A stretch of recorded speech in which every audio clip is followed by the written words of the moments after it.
Hello and welcome to today's webinar. I'm Ellen Zhang with Digital Guardian and I will be your moderator today. Throughout our presentation, I encourage you to submit questions that we will answer at the end of the presentation. We will be taking live Q&A at the end of the session and will answer as many questions as we can given time constraints and the expertise of our speakers. If your question is something better left answered by someone else on the team, we will follow up with you directly. We'll also email you both the recording and the slides of the webinar. And now it is my pleasure to introduce our speakers.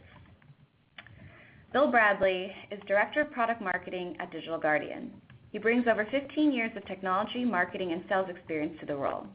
He spent the first portion of his career in field sales and maintains his customer-centric mentality to his current role in marketing at Digital Guardian.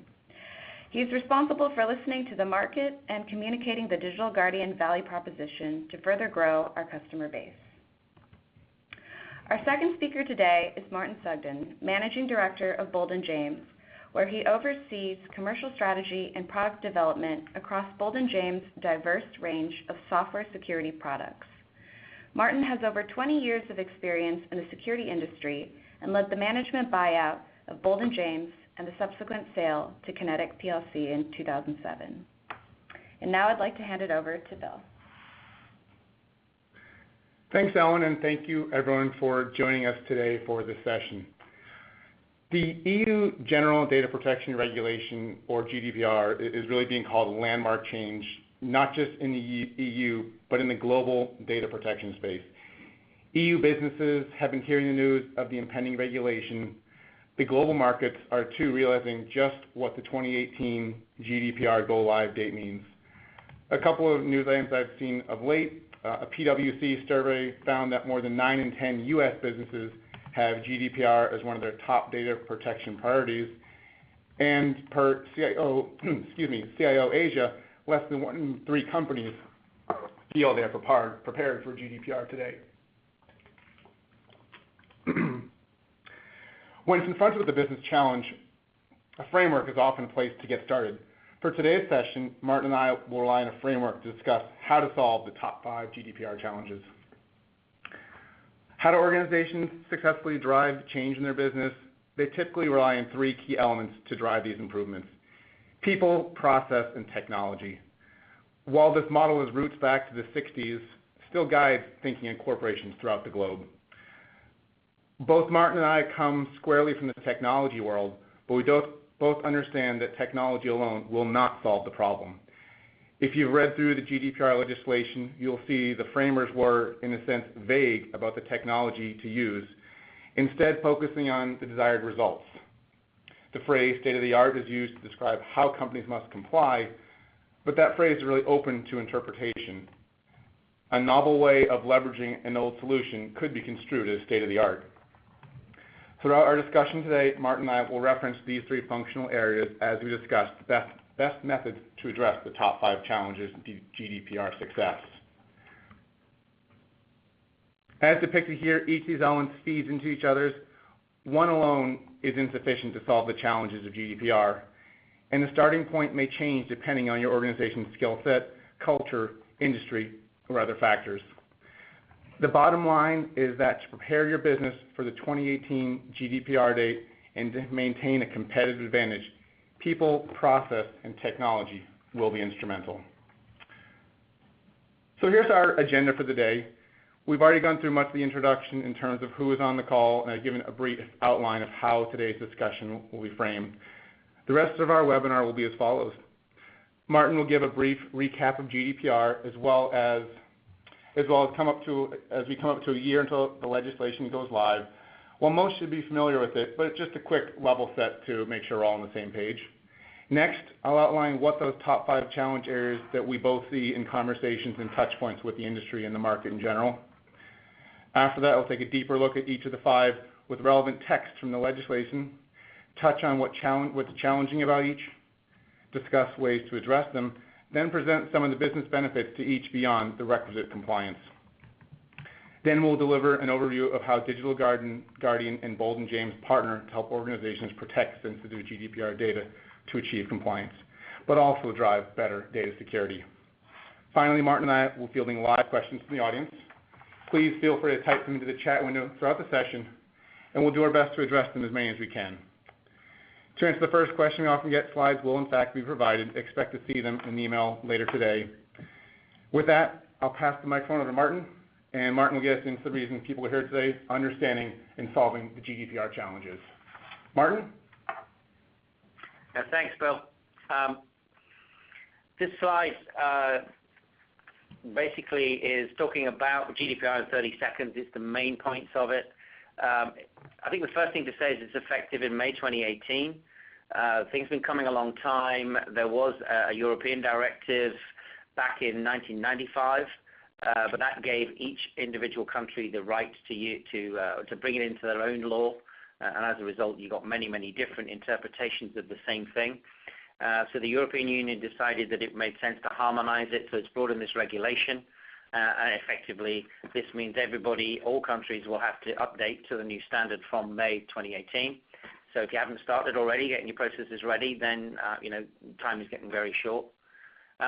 What it specifically does is it defines personal data. So personal data is anything that could identify an individual. It doesn't really matter what it is. It could be anything from a piece of biometrics to obviously their email and their name. It could be IP addresses, things like that. So once you have that information that could identify an individual, you have to apply special controls. You have to only use that information for the reasons that the individual gave you that information in the first place. So it has a global reach, and the global reach is more because if it doesn't matter where you are in the world, if you have data on an EU person, then you are covered by this law. What it also does is it standardizes how you will talk about breaches, how you will come clean, who you will talk to, who the supervisory authorities are, so who needs to be informed, when you need to inform them, and as most laws do, it brings in some new penalties for breach. These penalties are really quite substantial. So at the top end, this could be 4% of your global turnover. So clearly, it's a major issue for most companies. All it's really trying to do is to make the company basically make you be a good data steward. So it doesn't want you as an organization to do anything unusual, but it wants you to treat data like you would like everybody else to treat your data. So it's really just trying to put the pressure back on the individual, a company. It's trying to basically say, this is personal data, you don't own it, the person who owns it is the person that you're thinking about, that you're talking about, so you can only do with it what they want you to do.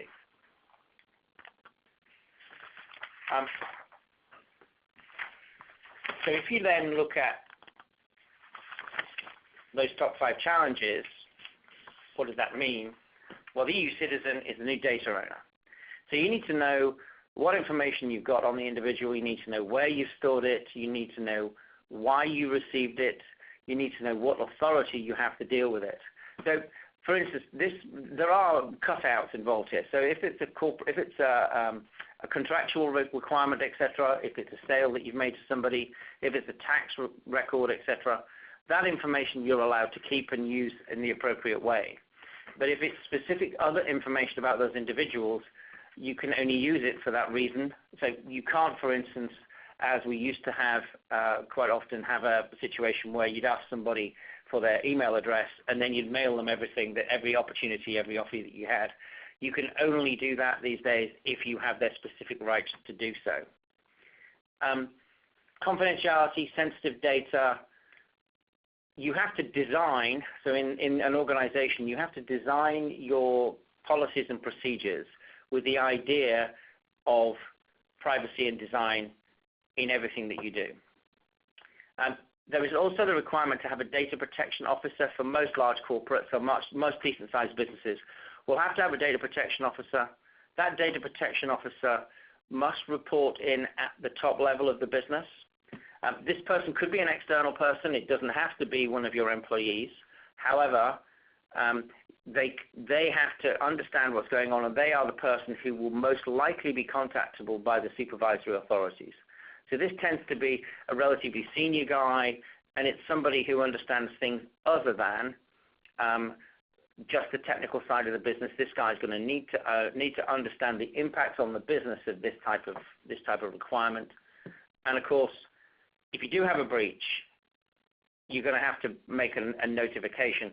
Understanding what you're going to say, how you're going to say it, when you're going to say it, who is going to be authorized to make those announcements. Clearly, that's something that you're going to have to think through. You're going to have to get clearance on, because quite clearly these could be price-sensitive information. So basically what it says is controllers take appropriate measures to provide any information relating to a process. So a data controller is the guy that got the information in the first place. A data processor under these circumstances is another company who might process that information for you. Both of those corporates are covered by the same rules, and both of those corporates are joint and severally liable for the other company. So clearly you need to make sure that your contractual requirements are in place and done. And when you do report this, there's a background concept here that says you need to be doing things within 72 hours from when you find out. Clearly, if you don't have full information, then you may be making more than one notification of the information that you're developing.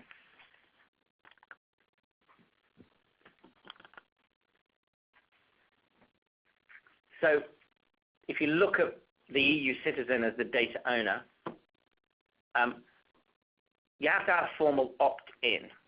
So you can't have, as we previously used to have, if you don't tick the box, then we're going to send you things. The layers of consent, you have to basically say specifically what you're using it for. It has to be easily understood. It has to be clear to the person what's happening. You also have the right to be forgotten. So just because I gave you the authority to have my data and use my data previously, I can now ask you to remove it from your systems. So if you think about that from a process perspective, it's one thing collecting the data and acting on it, but any reports that have been produced that might collect that information that may be in your unstructured environments, for instance, attached to emails, that sort of stuff, you need to be able to get into those files and remove the data for that particular individual. One very unusual concept is also the concept of data portability. So if you've got my information, I can ask you what that information is. So I have the right to access it and find out what that information is. You have to tell me what that information is, and you pay for that. You can't charge me for that. But then I can also get you to send that information to another organization so that other organizations have exactly the same data on me. So it's quite a broad spectrum of information, but from a process perspective and from a technology perspective, when you receive it, you need to record what you've got, you need to record what you're doing with it, you need to be absolutely sure that you have the right to do what it is you want to do, whatever that process is, with the data that you've been given from that individual. So I'm going to pass back to Bill now, and he's going to talk a little bit more about what that means in real life. Sure, thanks. So as Martin mentioned, the GDPR certainly has changed the power balance here. Not to say that this challenge is insurmountable, but it does put companies on notice to these changes needed.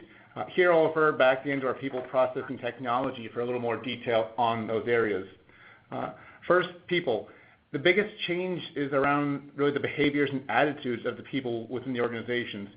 The people aspect is both simple and complex. The nature to change or resist change varies from organization to organization. For some, this may be an easy process. If your business is accustomed to reinventing yourself, then your team may accept these changes far more easily than a more entrenched business. I've been in a variety of companies ranging from 350,000 employees to under 50 employees, and you can see how each of those different impacts the culture of the business and how that change will happen as far as, again, here this talking with the new data owner. The consent changes are also a key element Martin mentioned. People within the business need to change how they view consent from a hidden and often secretive part of the business to a far more user-friendly, from the opt-in to the actual verbiage used. All these things will change how people are creating that consent side of it. Next, the process that these people will need to adopt to make it systematic and not just a one-time incident. This means to address inquiries and requests will be a significant change, as GDPR expects these to be handled, and the term used is without undue delay. While it doesn't put an actual number on what that means, there's a continuum. I'm sure we could probably come to something ourselves what that undue delay is. Is it a day? Is it a year? Somewhere in the middle. But again, those need to be processed. Processes cannot be a black hole, or these data subjects can cry foul on that lack of response. Another element of the process that addresses both the immediate term and the future is putting limits on what's collected. Data collection, given the ability to look at big data analytics, has become an exercise in get as much as you can and we'll figure out how to use it later. Not only does GDPR limit what you can collect to relevant data, it needs to be a legitimate and defensible tie to collect the data and usage, but it incentivizes businesses to limit what they collect. First of all, this limits, reduces your attack surface. It limits the scope of what an attacker can get. And finally, it reduces your cost to protect. From a strict financial perspective, you could essentially put a dollar, euro, pound value on every bit or byte within your organization. The less you have, the less you need to protect, the less it costs to do that. And finally, having a data lifecycle management process means a process to inventory, classify, something Martin Bolden as well as us at Digital Guardian know about, hence this partnership, track movement of, and finally dispose of that data when it's no longer needed. And then going into the technology side, to support and enforce what people do and the processes, a technology backstop is often needed. First of all, you need to find that GDPR data, and here's where we're talking about discovery, and this needs to be throughout the organization, both on-premise, off-premise, in clouds, in storage, on endpoints, in databases, and file shares, wherever it may be, you need to find that GDPR data.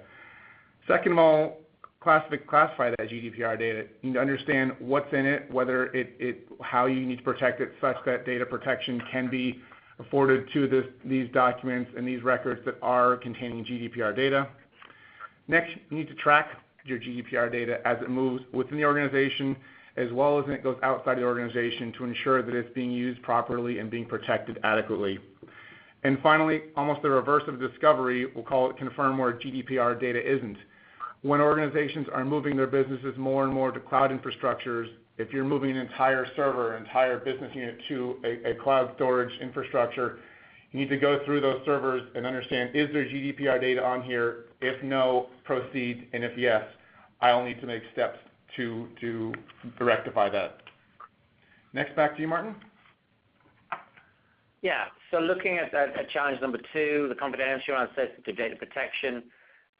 Again here, coming straight from the challenge, processed in a manner that ensures appropriate security of the personal data, using appropriate technological and organizational measures. So if you look at that in a little bit more detail,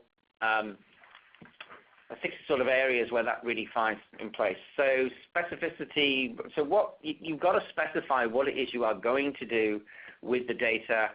And once you've done that, you can only use it for that purpose. From a transparency perspective, it's got to be easily understood by the data owner, the individual user. So they can't be giving you authority to do something by mistake.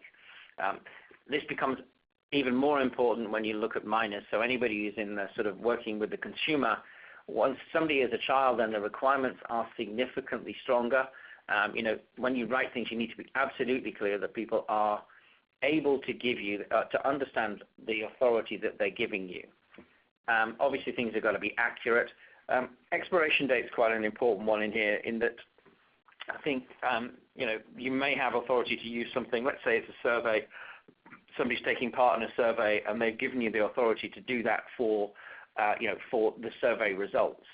You don't have the right then, unless you specifically asked for it, to start including them in next year's survey and whatever. You may have to get rid of that information. So things can be time-bound quite a lot. Clearly, the confidentiality and the integrity of the information, you have to make sure that at all levels it is. Things like keeping things in an encrypted fashion, pseudonymized so that if somebody was to take that information away, they wouldn't be able to tie it back to an individual. Those sort of steps and processes are things that you might have, that some of the customers are looking at doing. And I guess above all, you have to document what it is you're doing, what sort of processes you took place, because there are audit practices going on behind this. So you will be expected to demonstrate that not only did you what you've done, but that you have the authority to do so, what you did, when you did it, etc. And the individuals may also, ask you to basically say, what did you do with my information? And you are bound by the law to explain to them what it is you did. So Bill's going to look at how you might resolve that process. So to protect this data and ensure that confidentiality and sensitive data protection of what I'm going to say data that's really now loaned to you versus being owned by you, there are, again, these same steps. On the people side, it's supporting the employee's desire to mainly do the right thing with the education and awareness. Yes, there are always stories about malicious acts out there internally and externally, but we firmly believe that employees are trying to do the right thing, and a lot of times education and awareness can help them be supportive of how to protect data, whether they understand what the processes are and making them aware that data needs to be protected, it needs to be confidential, and it needs to be transmitted, the sensitive data needs to be transmitted securely. Next, and similar to the previous one, it's about asking the right questions. And this can be an offshoot of the education and awareness. I mentioned I've been in some large companies and businesses where security of data is paramount, and the compliance training sessions, as much as they seem to be a chore in the present, do provide the long-term behavioral changes. When you are constantly being reinforced with what it means to have confidentiality and sensitivity of the data, it makes it part of what you as an employee do from the beginning versus an afterthought. And then finally, DPO, Data Processing Officer Accountability. To protect the data, it helps to have this single person or role that is directly tied to this. There's really no question as far as who to go to with concerns when you have questions or when there is an incident. So having this accountability helps drive that confidentiality and sensitive data protection. Next, into the process, GDPR adds new rules around processing. Data must be collected for specified, explicit, and legitimate purposes, and not further processed in a manner incompatible with those. So much like the initial text of the regulations states, processed in a manner that ensures appropriate security of the personal data, including protection against unauthorized and unlawful processing. So really, this is the meat of what this means is it's how do you protect it and not disseminate it out to other sides, other organizations, such that you are no longer living true to what you said in your consent forms about this data. Minimizing data, I spoke about this previously, but really the less you have, the easier the job of protection is. You simply have fewer things under your control, and if the data does somehow leak, your liability can be reduced from this minimization. Instead of having thousands or even millions of records that you no longer use anymore, through minimization, this is gone, and if there is an event, those records are no longer part of any sort of an incident. And finally, in the process side, Data Processing Officer Empowerment. This role needs to have the latitude to do their job. It means support from the business leadership, financial support to implement the changes, and the empowerment to make decisions in the interest of GDPR compliance that may cause some serious business discussions. Compliance is sometimes viewed as causing business or stifling businesses, but really what it is, it's around putting those protections that ensure the business can operate. So I almost counter that and say compliance isn't stifling business. Compliance is ensuring business can continue to operate. And next on the steps to resolve, we'll look into the technology side of things. Have a handful of items here. Visibility. So without being able to see where your data is, and I'm talking all your data, all your GDPR data, that visibility is paramount. If you can't see it, you can't protect it. You need to know what's out there, where it is. Next, the analytics. Now that you know where it is, you need to watch where it's going. Is it moving within the business? Is it moving to expected people within the business? Is it going outside the business to trusted processing partners? Or is that GDPR data going out the back door because you have broken business processes. And then finally, next is controls. When you have the visibility and analytics, the controls are what you put in place such that you can prevent that GDPR compliance breach before it happens.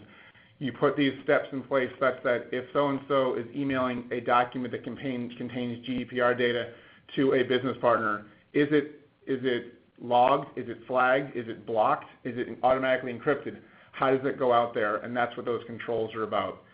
Martin mentioned a couple on here as well as encryption and pseudonymization. And I believe those are really two of the only specific technologies mentioned in GDPR as far as how organizations can protect data. Being able to encrypt data it's essentially rendering data, if it is stolen, useless by putting that encryption technology on there, as well as pseudonymization that allows businesses to still process the data without the challenges that encryption can sometimes place on business processes. But again, if that data were to leak out, an external party has something that is of limited or potentially no monetary value with that pseudonymization. So if you move on to challenge number 3 here, really notification I think is probably the biggest culture shock for European companies. I know in the US there's been some notification requirements for some time now, but most corporates have only really owned up to big losses in the past. Obviously most organizations have been hit at various times. EU GDPR mandates that you have to do this. What it also mandates is that you should do it where feasible not later than 72 hours. But it also lays down a number of requirements as to what you have to say. So not only do you have to say what you've lost, you need to say how big it was, you need to know in what state it was, you need to know what content of that data it is.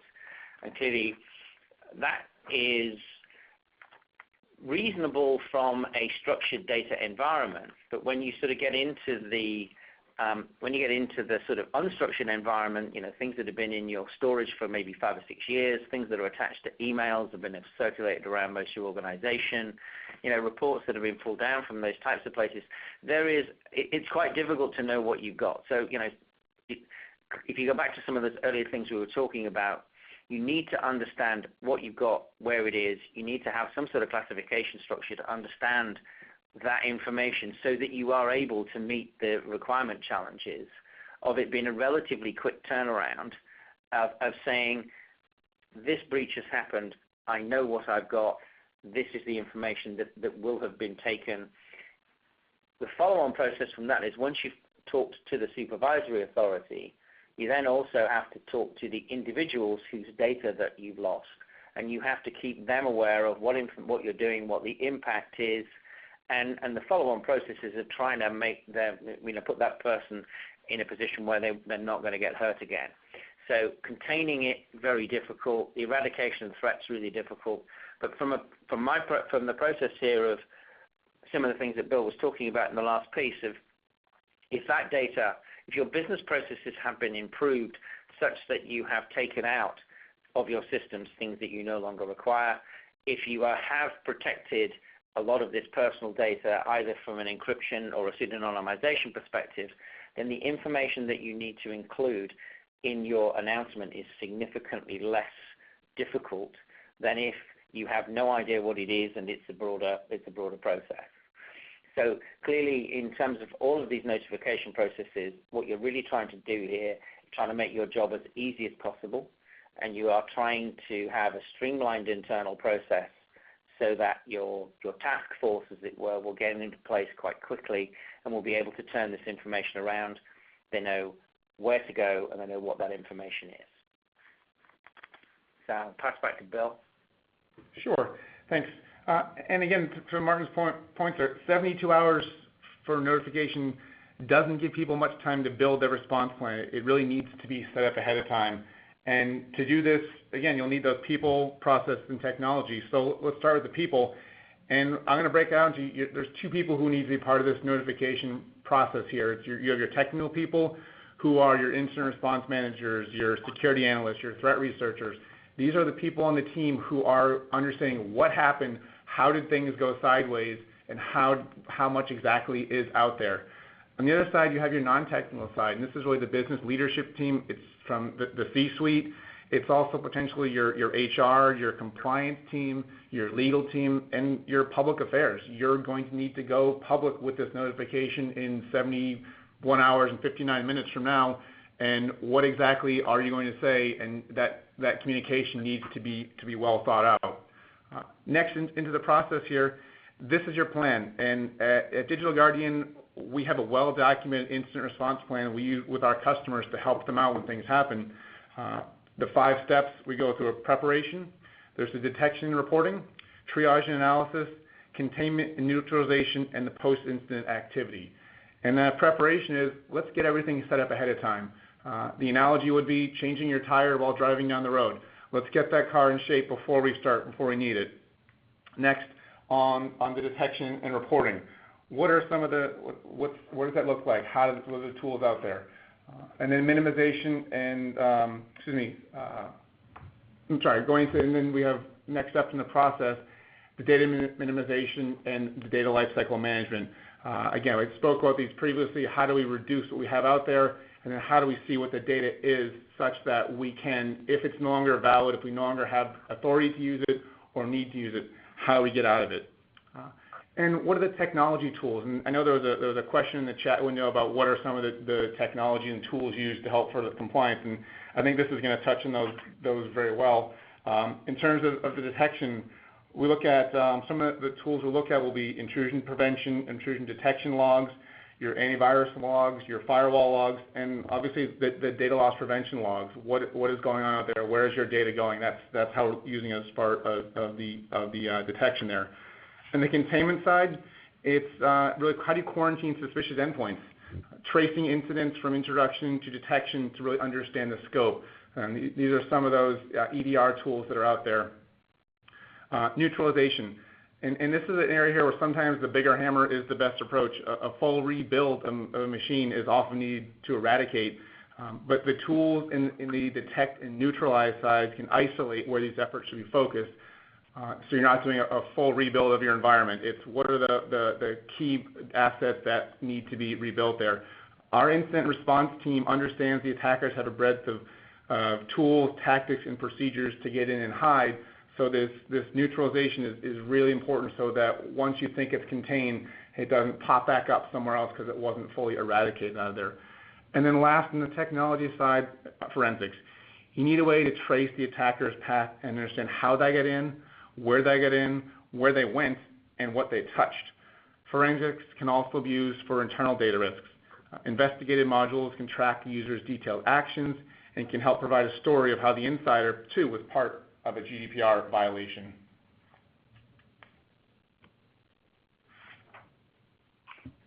Okay, so moving on to challenge number 4, privacy by design and default. So the EU GDPR, when they looked at this, decided that a lot of companies had effectively built their systems they'd found another issue, so they'd added on another piece of technology. That there hadn't really been a sort of underlying thought process that put security and data control at the front of in front of everybody's design. So they brought in the rule set that effectively says not only when you're putting in new tools and new practices you need to think about this, is that you need to sit back and look at your systems and try and make sure that the design, the processes, the tools you're using, etc., are fit for purpose and meet these basic needs, rather than as a lot of companies have done, cobble things together over time. So there's a slightly different procedure and focus here. So the underlying requirements are, security has got to be right there. It's got to be in the process. You need to make sure that access to data is limited to the requirements of those individuals. So you can only get access to something if you need to have access to it, and if you have authority to access to it. I think the other thing you need to be doing here is proving that you have thought about this, that it is part of your default process, and being able to explain to an external person what your logic flow is, what changes you have made, how you have taken these things into account. So the supervisor authority, for instance, might be doing an audit procedure on what you're doing, and you also need to look at this and say, what about all of my supply chain? What about all of the companies that I'm getting to process data on my behalf here? Do they have privacy built into their systems? Is it to a standard that I, as a company, am prepared to sign off on? Does it meet the minimum basic best practice standards? It's a different way of looking at things for corporates. Certainly, most corporates have a contract with other organizations that sort of says, if something goes wrong, it's your responsibility. Well, under EU GDPR, you have to have checked, you have to have looked, you have to have understood what's going on with the data that you are responsible for and make sure that it is properly protected. So, Bill? I already touched on the changing in the behavior and asking the right questions, but I think it's so critical to this step that it bears repeating.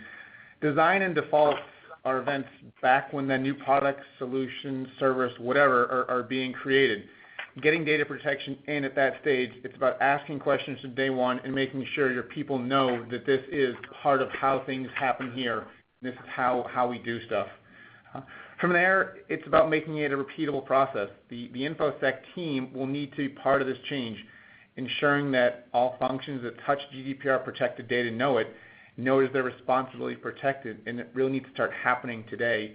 If you look at really two of the areas in the product development process, either your waterfalls or your agile processes, each one of those has different steps in there. Each one of those have places where you can incorporate these questions throughout that. There are these, we'll call them decision points, throughout any one of those product development processes that say, now is when we ask, is security been considered there? Is security been considered here? And yes, it's going to seem like you're over-communicating initially, but until this becomes part of your business, and in some places, security really is the last stop. It says, oh, hey, we need to launch this product tomorrow. Can we just put a password on there and call it done? And that really doesn't work anymore. It's that, again, this over-communication initially, you'll need to push the pendulum the other way to get people to have this part of their everyday processes. In terms of the technology, so being able to flag GDPR data upon creation. As soon as you have GDPR data, you need to, and this is part of that design and default, such that as soon as it comes in, as soon as it becomes part of there, it defaults to that protection there, and ensure that your sensitive data protection is not subject to really an on-off button. And then the automated controls there, again, part of the default here, such that when you have GDPR data in there, that they are not necessarily having to assign a protection to it. That yes, they can, but there also is some automation and some backstops out there built in by design and default that prevents GDPR data unencrypted from going out the door, or GDPR data being stored in certain unsafe or improper applications or locations. So I guess the sort of fifth and biggest challenge here that's left is the data protection officer. We've talked a little bit about what this person is, the sort of things that they do early on in the process, but effectively both the controller, so the guy who collated the information from this personal data information in the meantime, and the processor, which will be any company that's doing any type of processing on personal data, need to designate a data protection officer. That could be individual ones for the individual companies, or it could be a joint one in some specific circumstances. You're going to find that's quite a difficult thing to do. As the thing at the top right said, that we need about 75,000 data protection officers by 2018. Clearly there's a staffing shortage. It's not just that trying to find people who are willing to do the job, but guys with the underlying skill base, somebody who can operate at board level. So this is a power shift. So this is somebody with an understanding of the implications of GDPR and personal data and the security implications. Somebody who can talk at board level. Somebody who can talk to external organizations, the supervisory authorities, etc., these people are, I think, few and far between, and it's quite likely that some of the larger consultancy organizations will be making people available to do this either on a secondment basis or a part-time basis with some of the organizations. Clearly, this person is going to be very important as you move across the first year or two, as EU GDPR beds in, and the first sorts of communications are being had with the supervisory authorities, and people are feeling their way and understanding what's going on. There is a thing called the Data Protection Board, which is part of the EU, which was one of the working parties that originally put this process together. They still sit, and they are issuing ongoing information about how these particular roles should take place, how they should be done. It covers everything right down through reporting as well, etc. But one of the things they're looking at is specifically what the role of the data protection officer will be, and as we get nearer to go live, we're expecting more information to come out as to exactly what these guys will do. So many organizations need the role filled today, and it can be an existing person, but it may change their responsibilities. Again, that quote from Dark Reading suggests that there are many roles to be filled. Clearly, some will be net new, but getting the right person is that ultimate people challenge, as Martin alluded to. In the process, we need to define the role. In cases where InfoSec role is either loosely defined or that person is that's part of their secondary job, its definition of what the role will be paramount.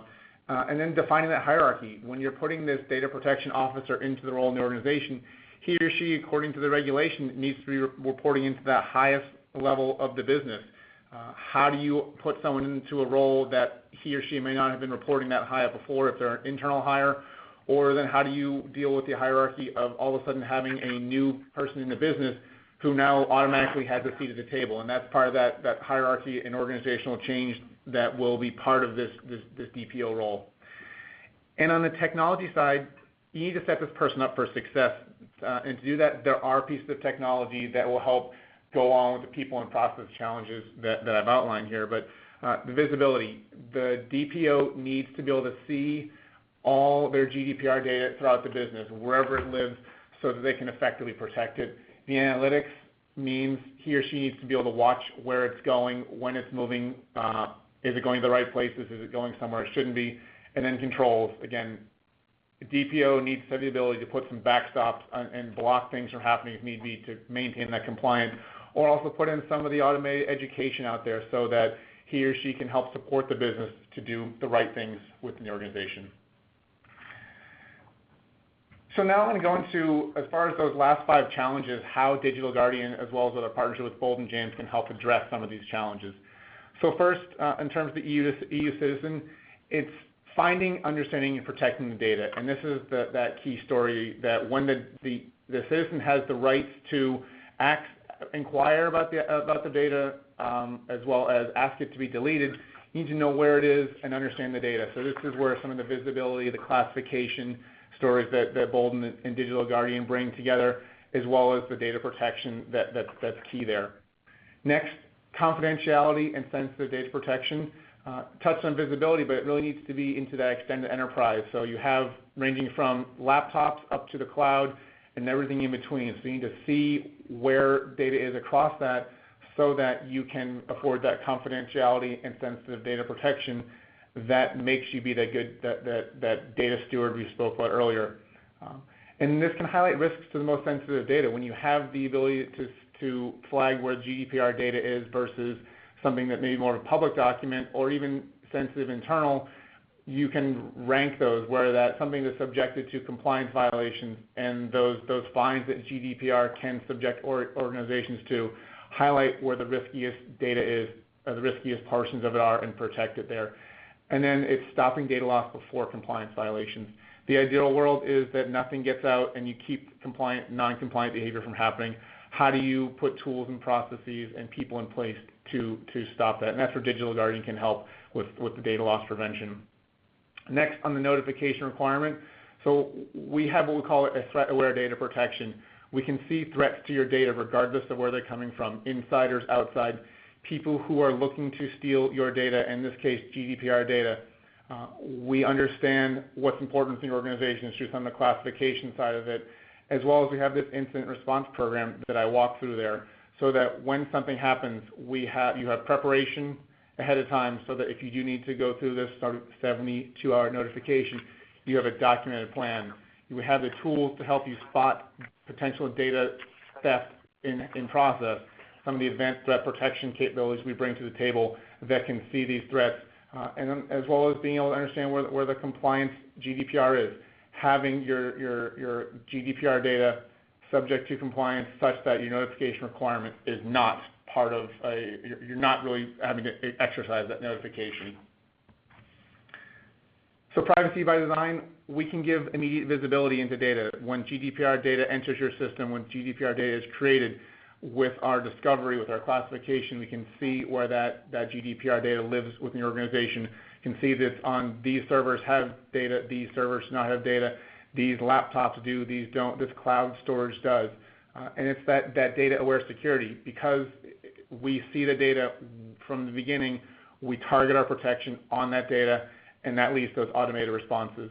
When someone is trying to either maliciously or accidentally send out information that contains GDPR data, those automated responses are part of that privacy by design that we can bring into it. And that's where Digital Guardian has the ability to have those automated responses. And then finally, on that data protection officer, the tools, the visibility, the analytics and controls all support both the compliance and the security mission. He or she can see the data. They can see where it is, they can see it moving, and as well as they can put those controls on there from the Digital Guardian console. We can also document the compliance posture. We can look and see where your organization is today. We can install Digital Guardian and watch for data movement throughout the organization and see where potentially risky behaviors are happening. And finally, from a data protection officer tracking improvement, he or she needs to demonstrate success in the role there. And if I come in on day one as a DPO and I see 3 gig worth of GDPR data moving around on day one, and at 6 months I can say that's down to 0. That's that improvement, and that's what Digital Guardian can bring with our reporting capabilities. So next, just a little bit about who we are as a business for those of you who may be unfamiliar. Business was founded back in 2002 to protect all data against theft. We began as a business looking at protecting intellectual property on the endpoint. That's what the business was founded upon. Digital Guardian's founders were at a biotech company that learned about sensitive IP leaving the business, and there's no good way to solve that problem at the time, so they made a company to protect that. Next, simplified compliance and cloud data protection. We bring an appliance approach to help with organizations looking to work through their compliance challenges there, whether it be PCI, GDPR, or any number of the regulations out there. We also launched the industry's first managed security program for DLP.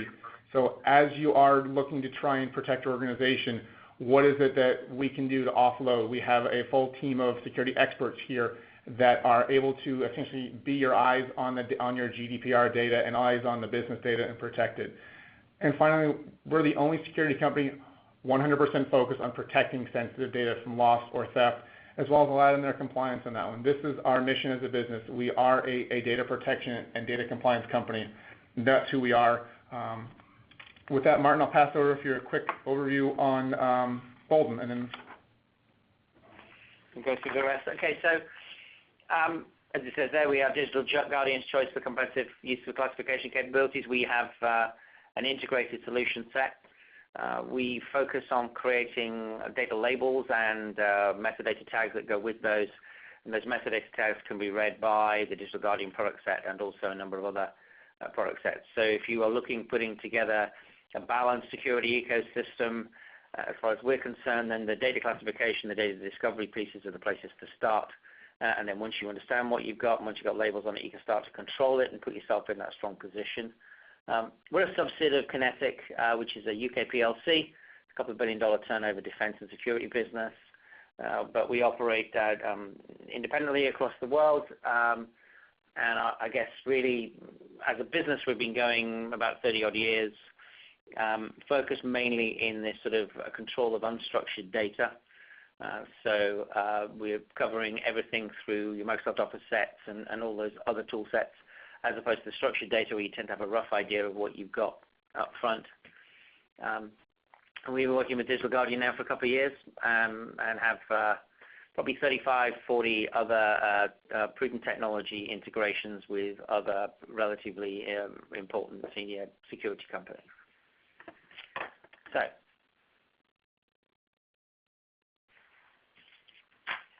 thanks, Martin. And now, as far as how Digital Guardian and Bolden James work together for this threat-aware data protection. So, I had touched on the visibility, analytics, and controls throughout some of the presentation. Here's just a couple more details on when we talk about that. And when we say visibility, we're talking the deepest of visibility. It's at the network, at the endpoint, at the cloud, in the cloud, databases, shares, as well as that structured and unstructured data. That's how we work with Bolden, and we can work with organizations out there to see across the entire extended business enterprise to find information, whether it is that GDPR data, other compliance data, or intellectual property. Each one of those presents challenges, and this joint solution is what helps address that. Next is the real-time analytics, so helping you filter out the noise. And this is about seeing what matters most in terms of those alerts. InfoSec has been plagued with this alert overload.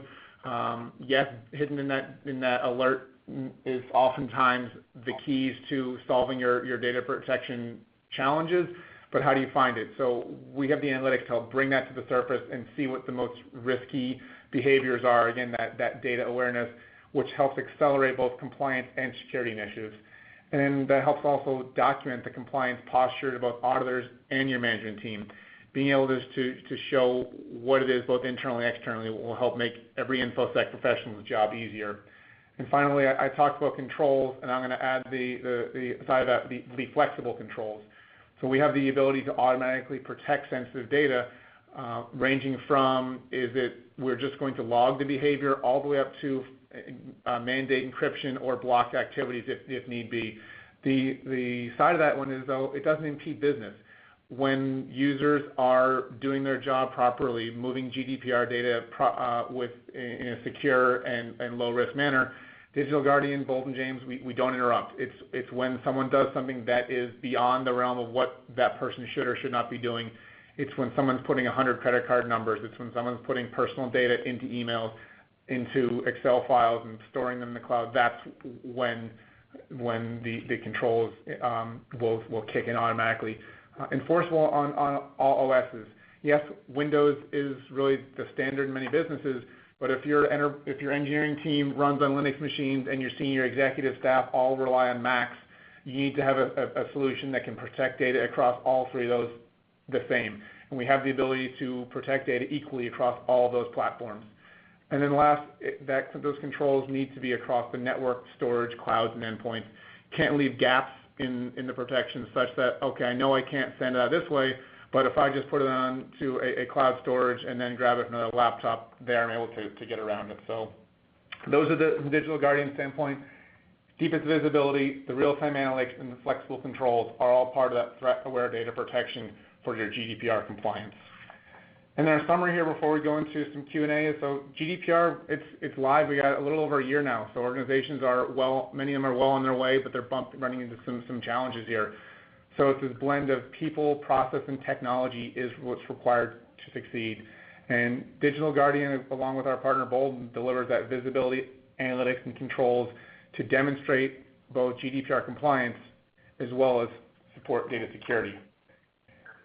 And one last slide before we go into our questions we have a risk assessment here. So we have a link in here, which I think is also going to be sent out to the chat window, that if organizations are interested in learning more about a GDPR data risk assessment, please contact us. We'll see if you qualify for this to get a better understanding of really where your risks are in the organization and how we can see where personal data flows, where it is, and then help you with some actionable steps. So with that, I think we're going to move on to the question portion of this for the last couple minutes. So, Ellen? Thank you, Bill. Thank you, Martin. So first question, is the DPO role better staffed by a technical or non-technical person, and can we assign the DPO role to an existing employee? Well, I'd certainly pick that one up. I think, yes, you definitely can make it an existing employee. I think we had some discussion a little bit earlier about this. The person needs to understand the technical things that have been put in front of them, but they don't have to be a technical person. And in fact, they need to be a bit of a broad-based individual because they have to understand the business implications of what's there and also understand how to talk to and communicate with external people like the supervisory authority. I think the way we're seeing this in some larger organizations is that the data protection officer has a number of people that he can draw on, and it depends who's around in those organizations and what skill bases they have as to where exactly the core skill of this individual comes from. But a couple of our customers have teams of 2 or 3 who are actually are forming the office of the data protection officer, if you like, and dipping into all those other areas. Thank you, Martin. This one's for Bill. Most of my clients are based in the U.S., and many only do business with U.S. citizens. Why does GDPR impact them, and under what circumstances? Sure. So in the instance where if you are able to say exclusively our client base is 100%, and I'm going to say non-EU citizen, if it's a U.S. citizen, GDPR may have a limited impact, if any, on you. There are certainly maybe some practices in GDPR that could be incorporated in your business. But from a compliance standpoint, this this regulation is squarely focused on EU citizens. So those U.S.-based businesses that don't have EU citizens, it really will be limited. But in we'll call it the globalization of most businesses, there are many instances where you likely have some EU citizens in your database out there, and that's part of what you need to understand is, do I in fact have a small number of EU citizens in here? And at that point, some of these protection standards will apply to those. Do you then go through a data minimization exercise and say, we have EU citizens here, they're not part of our core, rather than go through GDPR, maybe we'll push them out of our database. So that's really how the U.S. impact would apply there. We have time for one final question. This is for Martin. What documentation is required for GDPR? Yeah, I think the question almost comes from the opposite way around. There is no specific pack of documentation. You have to have clearly some things. You have to have a record of the approval process that you went through to get the information from the personal information and what it was allowed to be used for. So you have to have a lot of records. You have to have some sort of record of documentation of how you did your design from a security perspective, how you made it core to your processes. You have to have some sort of processes in place that will meet the supervisory authority's requirements for explaining what a breach is, etc. None of those are mandated. Most of those are things that you will work out over time and need to be of industry standard and industry capability. There are companies out there who will do data, readiness type assessments, but each one of those is going to work on their own standard rule sets. So I think the answer to the question is that there are a range of things that you must have and must be able to provide, but there isn't a mandated structure. It's not like, fill in Form 2 and Form 3, and then you're okay and you're covered. This is for each company to make it fit specifically with their own business processes. Thank you, Martin. So this is all the time that we have for today.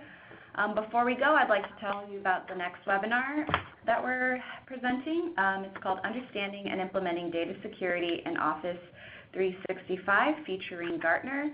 It's on Wednesday, April 19th at 2 p.m. Eastern Time with Patrick Hevesy, the Research Director at Gartner. And it's also featuring our own Bill Bradley, who's presenting today. And you should watch this webcast to learn, can I trust Microsoft in Office 365? How can I secure my enterprise data in Office 365? Is DLP in Office 365 good enough? And what third-party solutions can help secure Office 365. Thank you very much, Martin and Bill, and our audience for joining us today. Thank you.